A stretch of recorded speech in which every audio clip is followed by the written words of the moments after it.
कांग्रेस का बैंक खाता सीज होने के बाद अब पार्टी क्राउड फंडिंग के जरिए लोकसभा चुनाव लड़ने की तैयारी में है। इसके लिए कांग्रेस के प्रदेश अध्यक्ष नाना पटोले ने जनता से आर्थिक मदद देने की अपील की है।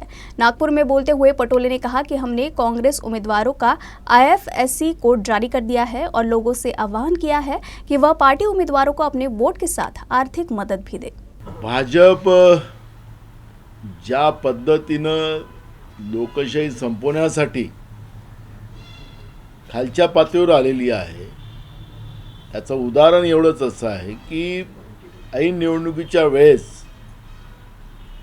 केंद्रीय भाजपच्या नरेंद्र मोदीच्या सरकारने काँग्रेस पक्षाचे खाते गोठवणं म्हणजे विरोधकांना संपवणंच पर्यायानं लोकशाही संपवणं असा त्या पद्धतीचा उद्देश भाजपच्या या काळ्या कृत्यामुळे आपल्याला समोर आलेला आहे।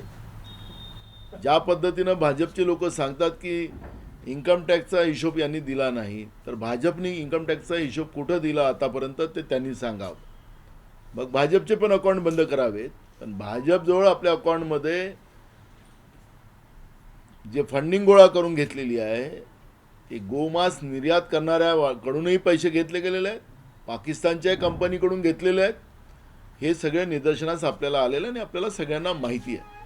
काँग्रेसच्या उमेदवाराजवळ पक्ष आता पैसे देणार नाहीत हे एकतर त्या ठिकाणी स्पष्ट झालेलं आहे। पण माझी सगळ्या जनतेला आव्हान आहे की या निवडणुकीमध्ये लोकशाही वाचवणं, संविधान वाचवणं हे तुमचं आमची सगळ्यांची जबाबदारी बनते आहे।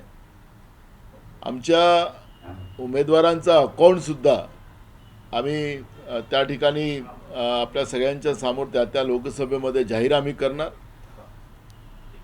IFSC जो कोड आहे तो कोड पण आम्ही जाहीर करणार। जे काही असेल 50-100 रुपये आमच्या काँग्रेसच्या उमेदवाराला जनतेने द्यावं आणि मतदानही द्यावं असं आव्हान मी या ठिकाणी करतो।